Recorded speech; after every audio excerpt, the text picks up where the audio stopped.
Hello दोस्तों, स्वागत है आपका अपने चैनल जीके विद बड़बल में। दोस्तों, ये क्लास आपकी हिस्ट्री की क्लास है जो आपकी आने वाला जो एग्ज़ाम है UP triple S C PET उसके लिए बहुत ज़्यादा महत्वपूर्ण ये क्लास रहने वाली है। इससे पहले माफ़ करना, इससे पहले जो हमने कल आपको क्लास कराई थी बहुत ही आपकी सिंधु घाटी की सभ्यता, और आज हम कराने वाले हैं क्या, वैदिक संस्कृति। क्या कराने वाले हैं? वैदिक संस्कृति कराने वाले। तो हमारे साथ जुड़े रहिएगा। तो चलिए क्लास को स्टार्ट करते हैं। जो भी नया है चैनल पर वो सब्सक्राइब करेंगे चैनल को और बेल आइकन दबा देंगे ताकि आने वाली सारी अपडेट आपको समय पर मिलती रहे। तो चलिए देखिए, क्वेश्चन है निम्न में से कौन सा उपवेद नहीं है? धनुर्वेद, शास्त्र शास्त्र, आयुर्वेद या योग वेद। देखिए, योग वेद जो होता है ये एक उपवेद नहीं होता। क्या? देखिए, उपवेद के जो प्रकार होते हैं वो चार होते हैं, यानी कि मुख्यतः चार प्रकार का होता है उपवेद। वो कौन कौन से हैं? एक तो आता है आपका आयुर्वेद इसके अंदर, ठीक है। दूसरा आता है आपका कौन सा? शस्त्र शास्त्र, ठीक है। और एक आता है धनुर्वेद। तो ये तीन तो आ गए। और जो चौथा है वो आता है आपका क्या? गंधर्व वेद। क्या होता है? गंधर्व वेद। ये होते हैं इसके चार वेद, ठीक है। योग वेद नहीं होता। तो इसका राइट आंसर क्या हो जाएगा? ऑप्शन नंबर डी हो जाएगा इसका राइट आंसर। चलिए अगले क्वेश्चन पर चलते हैं फिर हम। देखिए अगला क्वेश्चन है, वैदिक देवता इंद्र किसके देवता हैं? देखिए, वैदिक देवता जो हैं इंद्र, ये हैं वर्षा के देवता। किसके? वर्षा के देवता हैं। ऑप्शन नंबर सी हो जाएगा यहाँ आपका राइट आंसर। वर्षा के देवता हैं, ठीक है। चलिए अगले क्वेश्चन पर चलते हैं। देखिए नेक्स्ट क्वेश्चन है आपका, पंचगव्य में निम्नलिखित में से क्या सम्मिलित नहीं किया जाता? देखिए ये है आपका क्या, गाय का दूध जो है ये सम्मिलित होता है, गाय का घी भी सम्मिलित होता है, और गाय का गोबर ये भी सम्मिलित होता है, और दही की यहाँ बात की जाए तो दही भी सम्मिलित होता है, मूत्र की बात की जाए तो मूत्र भी सम्मिलित होता है पंचगव्य में। लेकिन आपका तुलसी जो होता है ये सम्मिलित नहीं होता। पंचगव्य मतलब गाय के 5 अलग अलग, जो जैसे दूध है, घी है, मूत्र, दही, गोबर, ये सब मिला करके पंचगव्य बनता है। और लेकिन तुलसी जो है ये बिल्कुल डिफरेंट है, इससे अलग है। तो इसका राइट आंसर क्या हो जाएगा आपका? ऑप्शन नंबर डी हो जाएगा। अगला क्वेश्चन आपका, महाजनी प्रथा का सर्वप्रथम उल्लेख निम्नलिखित में से किस प्राचीन ग्रंथ में हुआ है? महाजनी प्रथा का ये हुआ है, बताइए कब? रामायण, महाभारत, शतपथ ब्राह्मण या उपनिषद। ये हुआ आपका शतपथ ब्राह्मण में, ठीक है। ऑप्शन नंबर सी हो जाएगा आपका राइट आंसर। शतपथ ब्राह्मण में हुआ है, ठीक है। और इसके अंदर शतपथ ब्राह्मण में हुआ है महाजनी प्रथा में। जो सूदखोर होता है, सूदखोर एक, सूदखोर को इसमें क्या बोला जाता है? सूदखोर को कहा गया है इसमें कुशीदीन। क्या कहा गया है? कुशीदीन। ये भी नोट करेंगे सब आप, इम्पोर्टेंट है, इसको नोट कर लीजिएगा, ठीक है। चलिए अगले पर चलते हैं। अगला है आपका, शतपथ ब्राह्मण तथा तैत्तिरीय ब्राह्मण किसके ब्राह्मण मूल पाठ हैं? बताइए किस किस के हैं ब्राह्मण मूल पाठ ये? देखिए ये हैं आपके यजुर्वेद के। ऑप्शन नंबर बी हो जाएगा राइट आंसर। यजुर्वेद इसका राइट आंसर हो जाएगा। अगला क्वेश्चन आपका, वेदों के गद प्रकरण क्या कहलाते हैं? वेदों के गद प्रकरण क्या कहलाते हैं? ये कहलाते हैं आपके क्या? ये ब्राह्मण कहलाते हैं। ऑप्शन नंबर सी हो जाएगा राइट आंसर। ब्राह्मण इज द राइट आंसर। अगला क्वेश्चन आपका, प्राचीनतम वेद क्या कौन सा है? देखिए प्राचीनतम जो वेद होता है ये आपका ऋग्वेद है। कौन सा? ऋग्वेद जो है ये प्राचीनतम वेद है, ठीक है। ये ध्यान रखना है। चलिए अगला क्वेश्चन आपका है, ऋग्वेद में निहित गायत्री मंत्र किस देवता को समर्पित है? ऋग्वेद के अंदर जो गायत्री मंत्र है ये है किसे समर्पित है? ये सावित्री को समर्पित है। किसे? सावित्री। ऑप्शन नंबर डी हो जाएगा right answer. Savitri is the right answer. अगला क्वेश्चन है, रामायण में मांडवी किसकी पत्नी थी? रामायण में मांडवी पत्नी थी किसकी? भरत की। किसकी पत्नी थी? भरत की पत्नी थी। ऑप्शन नंबर बी हो जाएगा यहाँ आपका राइट आंसर, भरत। अगला है आपका क्वेश्चन, महाभारत में वर्णित कुरुक्षेत्र की लड़ाई कितने दिन तक लड़ी गई थी? महाभारत में जो वर्णित है कुरुक्षेत्र की लड़ाई वो कितने दिन तक चली थी या कितने दिन तक लड़ी गई थी? ये लड़ी गई थी टोटल 18 दिन तक। कितने? 18 दिन तक लड़ी गई थी, ध्यान रखना है। चलिए अगले क्वेश्चन पर चलते हैं हम।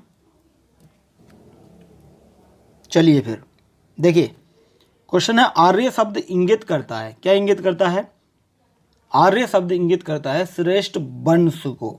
ऑप्शन नंबर डी हो जाएगा राइट आंसर, श्रेष्ठ वंश को इंगित करता है आर्य शब्द। ठीक है, चलिए अगले पर चलें। तो अगला है सबसे पुराना वेद कौन सा है? देखिए अभी क्वेश्चन आया था, रिपीट हो गया है ये। सबसे पुराना वेद कौन सा है? ऋग्वेद है। ठीक है, ये ध्यान रखेंगे, सभी आपको बताया था, दोबारा बता रहा हूँ। अगला क्वेश्चन है त्रयी नाम किसका है? देखिए त्रयी नाम किसका माना जाता है? ये 3 वेदों का नाम त्रयी माना जाता है। ऑप्शन नंबर ए हो जाएगा राइट आंसर, त्रयी जो है ये 3 वेदों का है नाम। ठीक है, अगला है किस वैदिक ग्रंथ में वर्ण शब्द का सर्वप्रथम नामोल्लेख मिलता है? किस वैदिक ग्रंथ में मिलता है? ये मिलता है आपका ऋग्वेद के अंदर। ठीक है, किसके?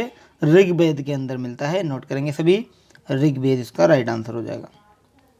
चलिए अगला है आपका वर्ण व्यवस्था से संबंधित पुरुष सूक्त मूलतः पाया जाता है, क्या पाया जाता है? देखिए मूलतः जो पाया जाता है ये है आपका ऋग्वेद। ठीक है, ऑप्शन नंबर सी हो जाएगा right answer, Rigveda is the right answer. अगला है आपको सुमेलित करना है। सुमेलित क्या करना है? देखिए अर्थवेद, अर्थवेद का क्या होगा ये देखना है। ईश्वर महिमा, बलिदान विधि, औषधियों से संबंधित या संगीत, ये आपको बताना है। देखिए अर्थवेद का होगा आपका औषधियों से संबंधित। अर्थवेद जो था ये औषधियों से संबंधित था। यहाँ ऋग्वेद की बात करें तो ऋग्वेद आपका ईश्वर से संबंधित था, ईश्वर महिमा बोल सकते हैं। और यजुर्वेद की यहाँ बात की जाए तो यजुर्वेद आपका बलिदान विधि से संबंधित है। और बचा सामवेद, सामवेद आपका संगीत से है। तो क्या हो जाएगा? ए का हो जाएगा आपका 3, ऋग्वेद का हो जाएगा आपका 1, यजुर्वेद का हो जाएगा 2 और सामवेद का हो जाएगा 4। 3 1 2 4, 3 1 2 4। ठीक है, तो देख लेते हैं यहाँ पर 3 1 2 4 कहाँ है। देखिए ऑप्शन नंबर ए हो जाएगा आपका राइट आंसर, 3 1 2 4 इसका राइट आंसर हो जाएगा। अगला क्वेश्चन है निम्नलिखित 4 वेदों में से किस एक में जादुई माया और वशीकरण का वर्णन है? बताइए किसमें है? देखिए ये वर्णन दिया है अर्थवेद में, किसमें? अर्थवेद में दिया है। ऑप्शन नंबर यहाँ सी होगा आपका राइट आंसर। अगला है आपका क्वेश्चन ऋग्वेद में कितनी रचनाएं हैं? ऋग्वेद के अंदर कितनी रचनाएं हैं? ये हैं आपकी 1028 रचनाएं। कितनी? 1028 रचनाएं। ऑप्शन नंबर ए होगा आपका यहाँ राइट आंसर। अगले क्वेश्चन पर चलें। तो अगला क्वेश्चन है ऋग्वेद है क्या? देखिए ऋग्वेद क्या है, बात की जाए ऋग्वेद की तो ये है स्तोत्रों का संकलन। क्या? ऑप्शन नंबर ए हो जाएगा राइट आंसर, स्तोत्रों का संकलन।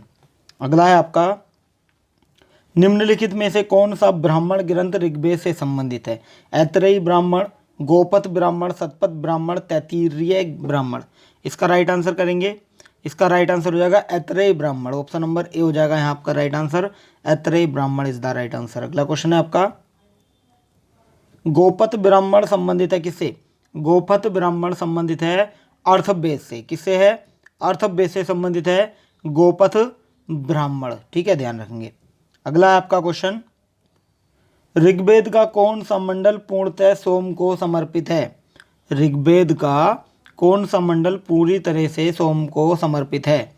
ये आपका नौवा मंडल है। कौन सा? नौवा मंडल। ऑप्शन नंबर सी आपका राइट आंसर हो जाएगा, नौवा मंडल। और ऋग्वेद में कितने मंडल है? टोटल 10 मंडल हैं। ठीक है, कितने मंडल हैं? 10 मंडल है। यहाँ अगर बात की जाए 9वें मंडल की तो 9वें मंडल में सूक्त कितने हैं? तो देखिए 9वें मंडल के जो सारे सूक्त 114 हैं और सभी जो सूक्त हैं ये किसे समर्पित हैं? ये सोम को समर्पित हैं। ठीक है, चलिए अगला क्वेश्चन है ऋग्वेद संहिता का 9वां मंडल पूर्णतः किसको समर्पित है? देखिए जो मैंने बताया था ये क्वेश्चन ही आ गया। ऋग्वेद संहिता का 9वां मंडल पूरी तरह से किसे समर्पित है? ये सोम और इस पे का नामकृत देवता, यानी सोम और इस पे का नामकृत देवता, जो इस सोम को पीता है उसका नामकृत देवता को समर्पित है। ध्यान रखेंगे, ऑप्शन नंबर डी हो जाएगा राइट आंसर। अगला क्वेश्चन है आपका यज्ञ संबंधी विधि विधानों का पता चलता है किससे? यज्ञ संबंधी विधि विधानों का पता चलता है आपका यजुर्वेद से। किससे चलता है? यजुर्वेद से चलता है। ऑप्शन नंबर डी हो जाएगा आपका राइट आंसर, यजुर्वेद। अगला क्वेश्चन है निम्नलिखित में से किसका संकलन ऋग्वेद पर आधारित है? ऋग्वेद पर किसका संकलन आधारित है? आंसर करना है सभी को। यह है आपका सामवेद का। किसका? सामवेद। ऑप्शन नंबर बी हो जाएगा right answer, Samaveda is the right answer. अगला आपका क्वेश्चन है भारत के किस स्थल की खुदाई से लौह धातु के प्रचलन के प्राचीनतम प्रमाण मिले हैं? ये मिले हैं आपके अंतरजी खेड़ा, किससे?